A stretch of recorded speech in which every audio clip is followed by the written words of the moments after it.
জগদ্দল মজদুর ভবনে সাংসদ অর্জুন সিংয়ের বাসভবনে প্রেস কনফারেন্স করলেন বিজেপি নেতা শুভেন্দু অধিকারী। আপনারা এই খবর দেখছেন আরবান টাইমসে। সোমনাথ সায়েন্স পাওয়ার যে কোটারিটা ব্যারাকপুর লোকসভা বলুন, ইন্ডাস্ট্রিয়াল জোন বলুন, ব্যারাকপুর রিজন বলুন, এই এলাকায় পুলিশকে সামনে রেখে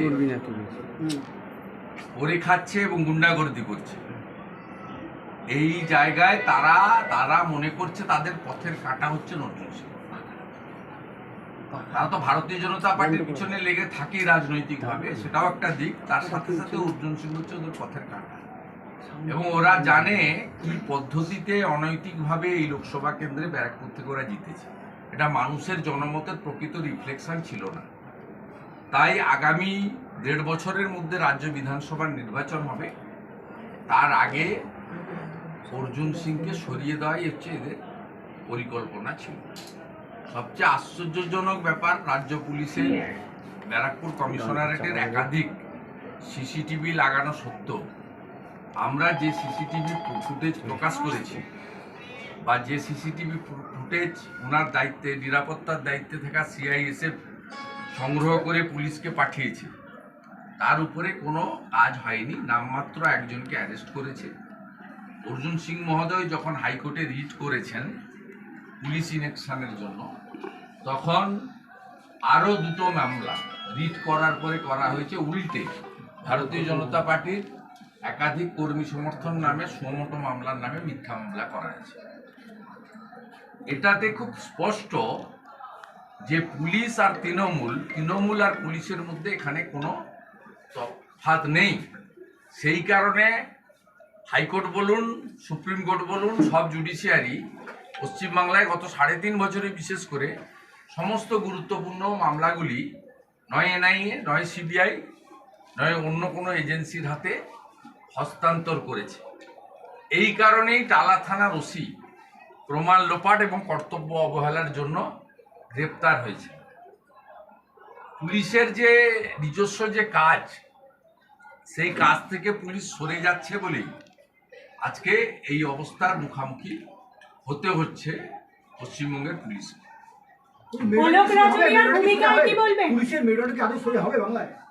মমতা বন্দ্যোপাধ্যায় প্রাক্তন হলে সোজা হয়ে যাবে, যেমন ইউপিতে সোজা হয়েছে,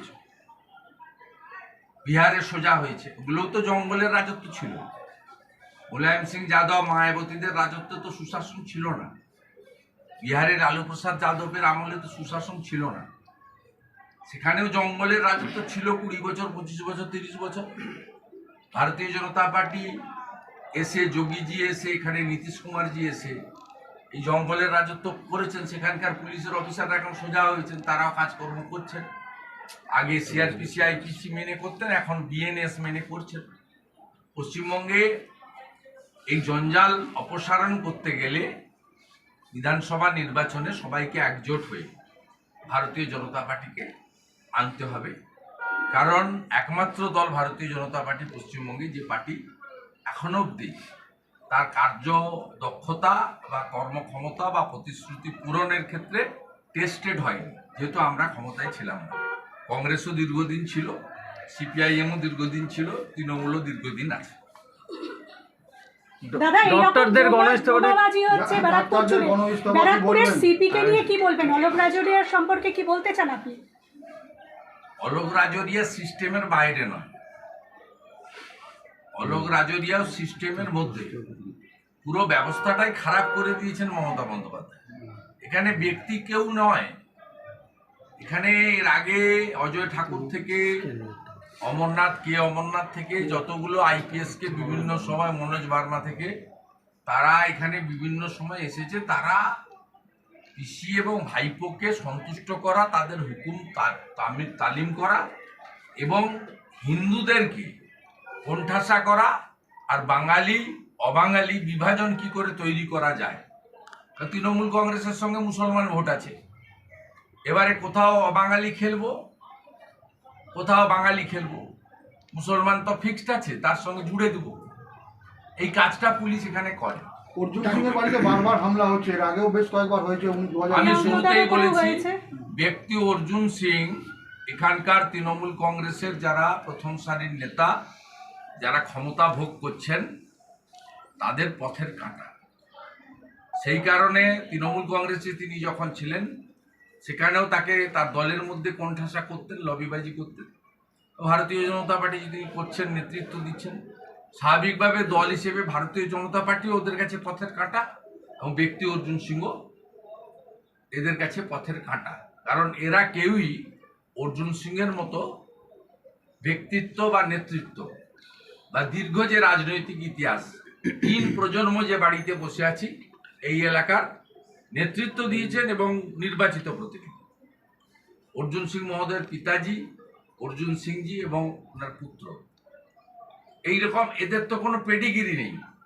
পার্থভৌমিক, সোমনাথ শ্যাম, সুবোধ অধিকারী, এদের আপনি অতীতের কোনো ভূমিকা, এরা নেতা বলে কেউ পাতে দেয় না। পুলিশ আছে সামনে পিছনে, হুটার ভ্যানে ভা করছে, মিথ্যা মামলা দেওয়ার অধিকার আছে, তাই এদের পিছনে কিছু লোকজনকে ইচ্ছা না থাকলেও হাত জোড় করে নমস্কার করতে হয়, ডাকতে হয়, ফিতা কাটাতে হয়, ফুল দিতে হয়, ব্যাচ পরাতে হয়, মিষ্টি খাওয়াতে হয়, তোলা দিতে হয়। কেন্দ্র সরকার বা স্বরাষ্ট্র দপ্তরের ভূমিকা নিয়ে কি বলবেন? পুলিশের সামনেই বোমাবাজি চলে, গুলি না হয়ে গেছে। কেন্দ্র সরকার বা স্বরাষ্ট্র দপ্তরের ভূমিকা নিয়ে কি বলবেন? এই যে বোমাবাজি হয়েছে, আপনিও নিজেও টুইট করেছেন। কেন্দ্রীয় স্বরাষ্ট্র দপ্তর সরাসরি কিছু করতে পারে না। আপনাদের সিপিএম এর মতো বললে তো হবে না, আপনাদের সংবিধানটা পড়তে হবে। Law and order completely state subject. মণিপুরে ল অ্যান্ড অর্ডার সিচুয়েশন খারাপ হয়েছিল, ওখানকার মুখ্যমন্ত্রী 355 চেয়ে নিয়েছিলেন, তাই কেন্দ্রীয় সরকার 355 করেছেন। এবং এই জেলার যিনি এক্স এসপি ছিলেন, এক্স ডিজিপি সিআরপিএফ কুলদীপ সিংকে সেখানে অ্যাডভাইসার করে কেন্দ্রীয় আধা সামরিক বাহিনী দিয়ে সেখানে শান্তি প্রতিষ্ঠার কাজ করেছেন। রাজ্য সরকার তার ব্যর্থতা তো স্বীকার করছেন না, তারা পাচ্ছেনও না, স্বীকারও করছেন না। কারণ এই রাজ্য সরকার সম্পূর্ণভাবে ব্যর্থ।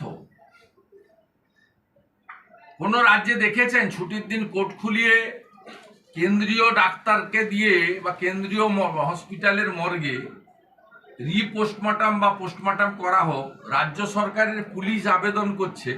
এটা জয়নগরের ক্ষেত্রে ঘটলো। এরা তো হাত তুলে নিয়েছে। তাই এক্ষেত্রে কেন্দ্রীয় সরকারের যে ভূমিকা সেটা হচ্ছে রিপোর্ট চাওয়া।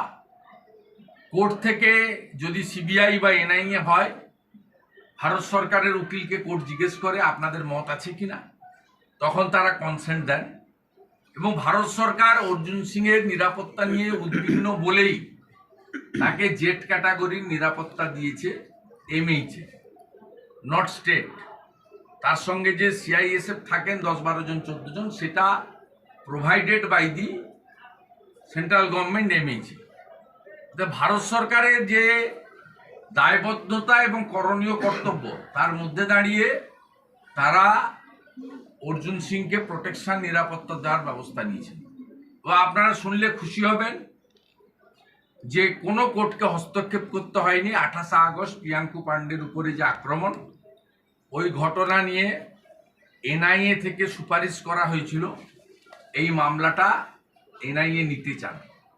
এনআইএ নিজেরা নিতে চাইলে তো নেওয়া যায় না, তাকে এমএইচএ থেকে অনুমোদন নিতে হয়, মিনিস্ট্রি অফ হোম অ্যাফেয়ার্স।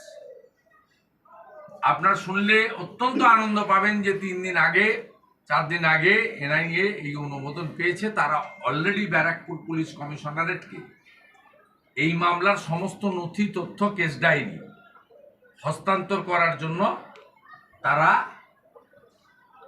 আবেদন জানিয়ে, আবেদন বা তাদের বক্তব্য জানিয়ে চিঠি দিয়েছে।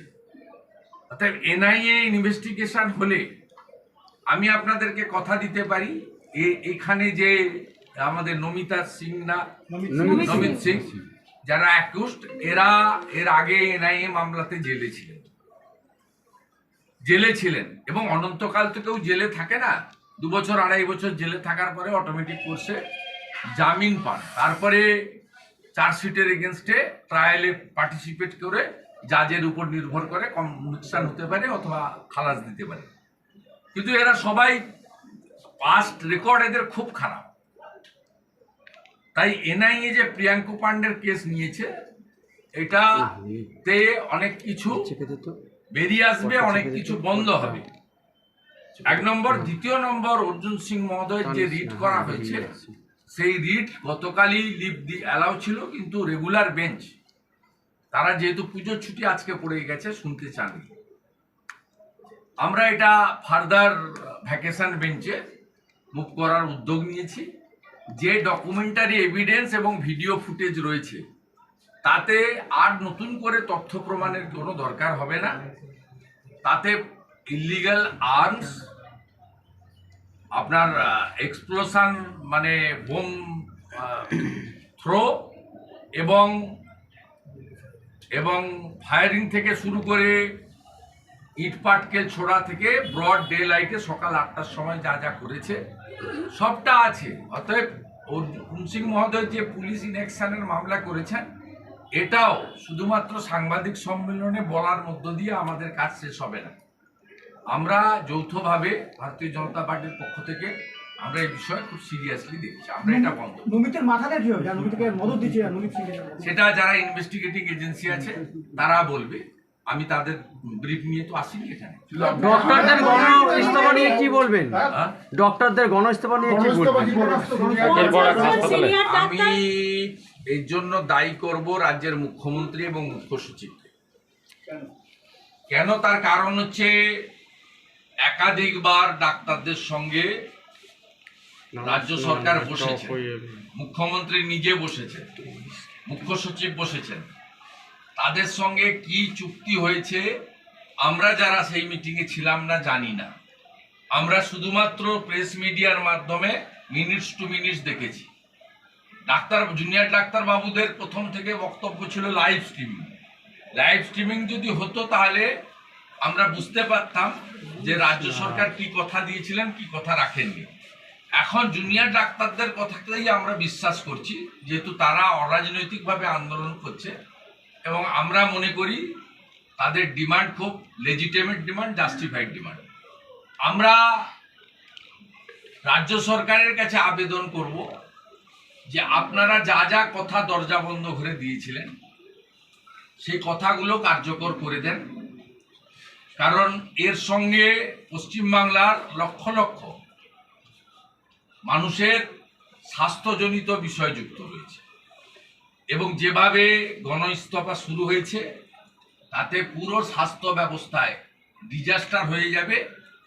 কারণ মুখ্যমন্ত্রীর বাড়ির লোকেরা আমেরিকার হপকন্স হসপিটালে কোটি টাকা দিয়ে চিকিৎসা করতে পারেন, আপনার আমার বাড়ির লোকেরা সে সুযোগ পান না। স্বাভাবিকভাবে শতকরা 99% মানুষ সরকারি হসপিটালের উপর নির্ভরশীল। এই জায়গা থেকে সরকারের উচিত যে ইস্যুগুলো তারা কমন মানে এগ্রি করেছিলেন বোথ সাইড, এক্সিকিউশন করে দিয়ে ডাক্তারবাবুদের এই অনশনেরও ইতি ঘটান। আর এই যে জটিলতা হয়েছে, এই জটিলতা থেকে বাংলার মানুষকে মুক্তি দেন। দাদা, নৈহাটিতে লাস্ট যে মহালয়ের দিন ভোরবেলা যে একটি খুন হয়, তাতে তৃণমূলের এক ছাত্র নেতা জড়িয়ে পড়ে। একদম প্রেসিডেন্ট, নৈহাটি প্রেসিডেন্ট ছাত্র নেতা মারা হয় তাকে। এটা আবারও আপনাকে বলি, এই পার্টিটা কোনো ভদ্রলোক করে না। এই পার্টিটাতে মুসলমানরা যুক্ত আছে, তারা মনে করে বিজেপি হিন্দুদের পার্টি। আর এই পার্টিটাতে বাকি যেটুকু লোকজন আছে মুসলিম ছাড়া, তারা দুর্বৃত্ত। তাদের এই বোমা বন্দুক পিস্তল নিয়ে কারবার, তোলা তোলা তাদের কারবার, সিন্ডিকেট তাদের কারবার। কারণ এগুলো করতে গেলে পুলিশের আশীর্বাদ লাগে, আর পুলিশের আশীর্বাদ তখনই পাওয়া যায় যদি আপনি তৃণমূল হন। স্বাভাবিকভাবে এই যে হত্যা বা জড়িত থাকার কথা বলছেন, এটা তৃণমূল বলেই সম্ভব। দাদা, ভাটপাড়া, নৈহাটি সমস্ত জায়গায় তোলাবাজি, দুর্নীতি, পুকুর ভরা, এই সমস্ত কিছু সামনে আসছে, কি বলবেন? দুর্বল তো হচ্ছে জনস্বার্থের মামলা হচ্ছে।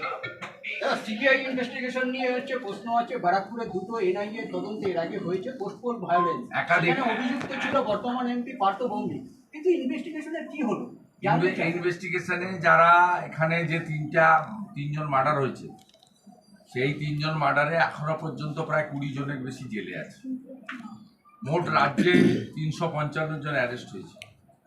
সিবিআই যারা অন স্পট মার্ডারগুলো করেছে তাদেরকে অ্যারেস্ট করেছে, আর যাদের নির্দেশে মার্ডারগুলো হয়েছে তাদের এখনো অ্যারেস্ট করে। এ বিষয়ে আমাদেরও দাবি আছে যে আপনারা কনস্পিরেটরদেরকে বিরুদ্ধে ব্যবস্থা নিন এবং এনএইচআরসিকে 5 ম্যান জাজ, তৎকালীন যে অ্যাক্টিং চিফ জাস্টিস ছিলেন তার নেতৃত্বে একটা কমিটি করে দিয়েছিলেন ন্যাশনাল হিউম্যান রাইটস কমিশনের নেতৃত্বে।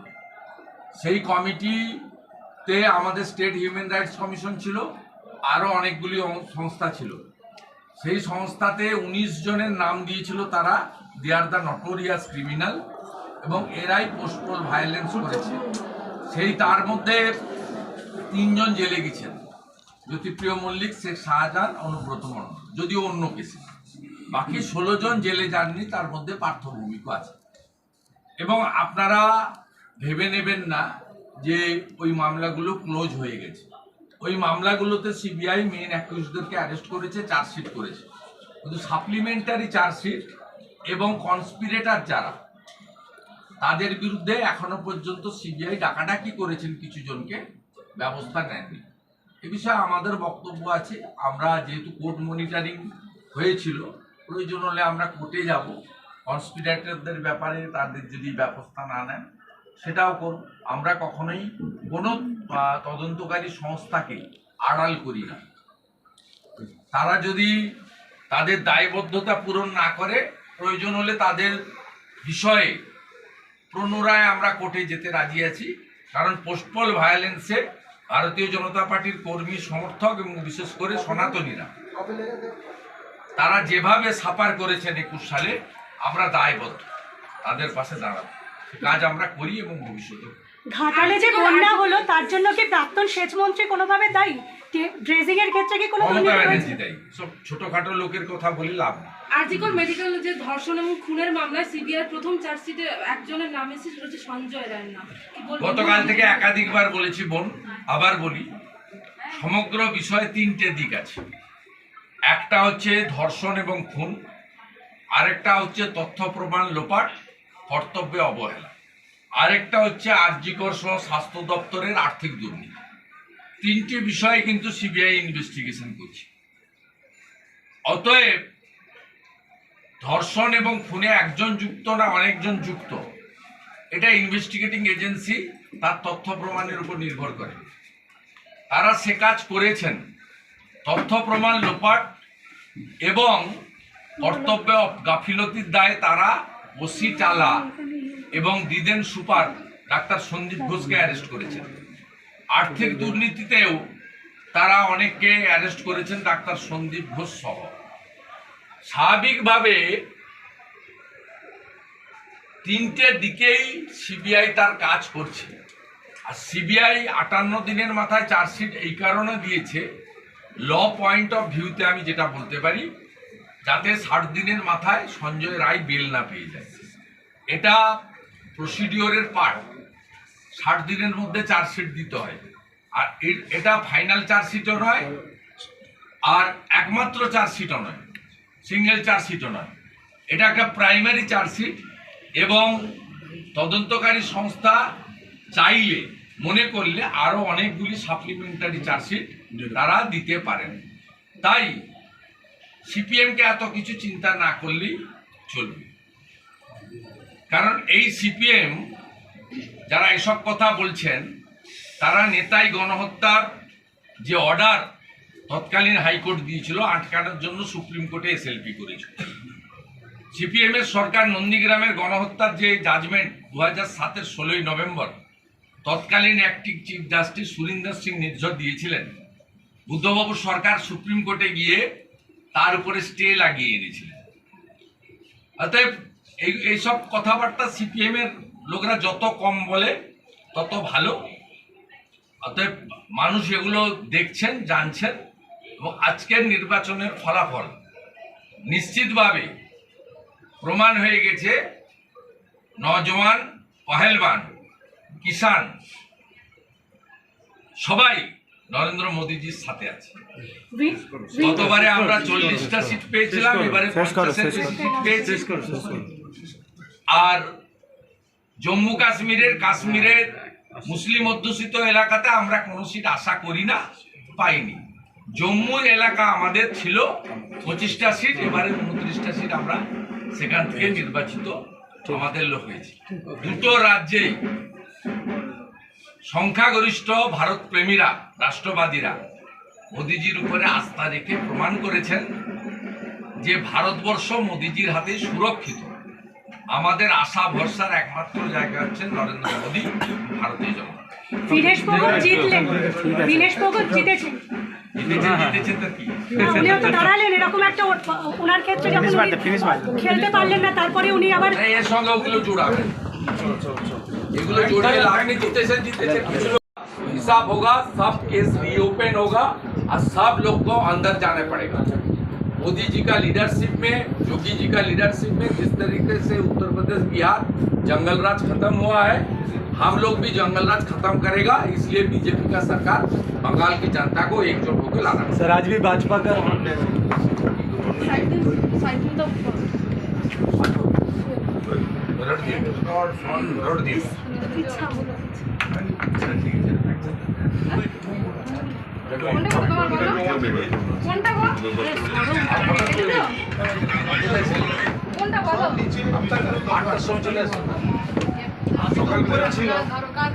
আমাকে তো ওই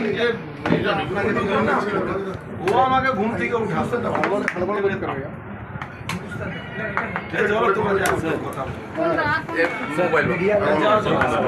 মোবাইল